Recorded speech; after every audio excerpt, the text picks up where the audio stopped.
Joliet estimated 70. We have had Aurora measured at 78 miles per hour, and that is continuing to press east, and now a new tornado watch has been issued across northern Illinois. Not surprising here. We're even getting reports of wind damage through central Illinois. Northern Missouri has had some hail, and we've even gotten tornado warnings up in northern Michigan. So all that heat and humidity, which is bringing dangerous heat in the seas down to cities like St. Louis, is being funneled north and is now turned into just a big release of heat and energy in the way of 85-mile-per-hour winds and even some potential damage. Gary, Indiana, you are next in line. Again, we'll keep an eye on this line as it moves to the east. Let's find out what the situation is like the airport. Krista, this morning I heard there was some 2.5-hour delays at O'Hare. Have we mimicked that tonight with the weather? Oh, well, the last thing I heard, the last report I did receive, no one's coming or going right now from Midway or O'Hare. So if you're expecting somebody that's either coming into the airport or coming through Chicago, you're going to have to wait a little bit longer, and you want to go check with the carrier. What you're looking at here, this is Flight Tracker. You're also looking at the radar, so you can see where all the rain is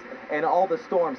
These are the planes here in near real time, within about 5 minutes or so, and they're just circling around. You can see they're not anywhere near this line of storms. However, I have been watching this group of planes right here. They're either circling near the airport, and you can see right where it says there's kind of that little blue dot there. That is where, wow, look at that lightning too. But it does look like some of these planes might be getting closer, or at least a holding pattern that's a little bit closer to O'Hare. But again, the last we heard was that nobody is coming or going right now as far as air travel goes from O'Hare or Midway. You can see the lightning really going off as well there in downtown Chicago. And as Jim pointed out just a little bit ago, those lights in the streets, those cars don't look to be moving in a hurry. Also, train service definitely running behind schedule, and I'll continue to update you on the latest information as it becomes available. Alex? All right, Chris, thank you very much. Now, here's some more storm reports. And, Chris, talking about the trains, well, inbound trains to Chicago and outbound trains to Crystal Lake stopped due to the high winds. Also, 1-inch hail now being reported in Oak Brook. Tornado sirens have sounded 2 times in Chicago for 3 minutes each due to the report of a funnel cloud in the southern suburbs. Again, from the airport, both airports, of course, O'Hare and Midway, no flights arriving or departing. We're hearing that from the Department of Aviation. WMAQ-TV reporting gridlock on the tollway system, as you can imagine. Jim's been looking, of course, on the right side of your screen. Live pictures of Chicago from WMAQ. You can see the flash rate, and you also, if you look closely, and we could see before it got so dark, the line of cars are just kind of stopped, and this concurring that, of course, out of MAQ with gridlock on the tollway systems.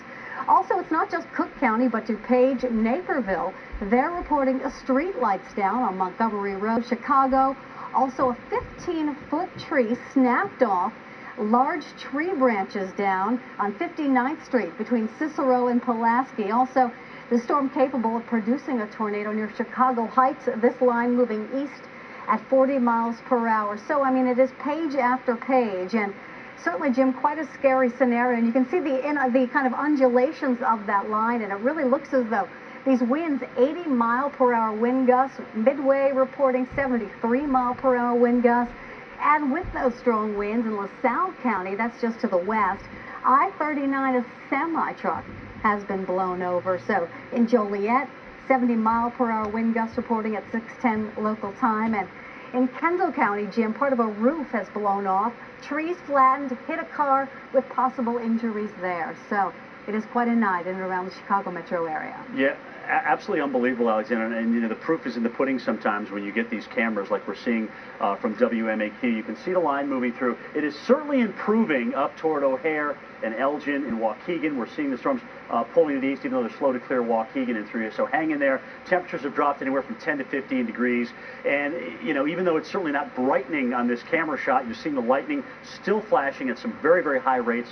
We're averaging about 600 strokes, and there you see one of them, about every 10 minutes. 600, and that's a very, very high flash rate. And not surprising now, we're starting to get the flash flood warnings coming in even behind that. Now, we're looking north on Lakeshore Drive. Look at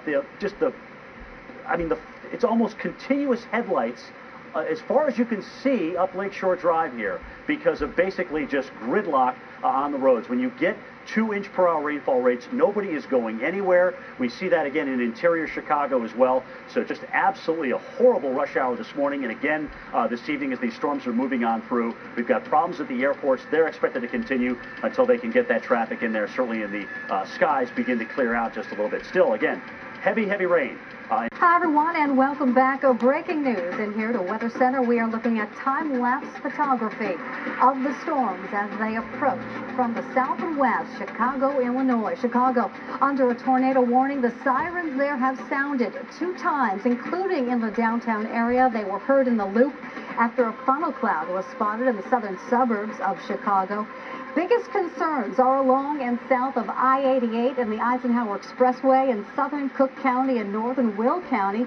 These are the areas under greatest risk for damaging winds. We've seen them of at least 70 miles per hour. Aurora Airport gusting to 78 miles per hour. As you can imagine, all flights in and out of Midway and O'Hare have been halted for now, according to the Department of Aviation there. In LaSalle County, semi-trucks have been blown over. In Kendall County, Plano, parts of a roof have been flattened, trees flattened, and the potential for the trees on a car with the potential for injuries there. And in Chicago, there are trees leaning at a 40-degree angle with estimated 60-mile-per-hour winds. 15-foot tree snapped on 59th Street between Cicero and Pulaski. Just a few of the numerous storm reports that we have in. All right, Jim, let's go now to the expert desk. What are you watching? Well, we're watching some flood reports starting to come in now, Alexandra, especially out of Cook County. This is not surprising. North Riverside, this is down there near the Midway Airport. We've also had those winds nearly up to 80 miles an hour. 9 inches of standing water measured on Illinois 171 between 22nd and Cermak and 26th Street as well. So you wonder why we're seeing these pictures of just headlights everywhere, not only in interior Chicago, but also on Lakeshore Drive as well. And look at the lightning over the lake tonight. Holy smoke. Jimmy, we were talking ground stroke lightning, just incredible lightning show. At one point, we had 600 strikes in a 10-minute period, 6,000 an hour. That's a tremendous flash rate, and usually you can equate that with at least a couple of inches of rainfall, or very high rainfall rates, and that's exactly what we've seen. So not surprising at all to see traffic tonight at an absolute standstill tonight in the Chicago metro area. People just trying to move along city streets where there's more than likely some flooding. We've been just starting to get some of these in, again, across Cook County, and they will continue to come in, especially on the south side. Again, looking at things improving rapidly, looking north on Lakeshore Drive, doesn't look like we have this high a concentration of headlights, even though they're pretty concentrated here.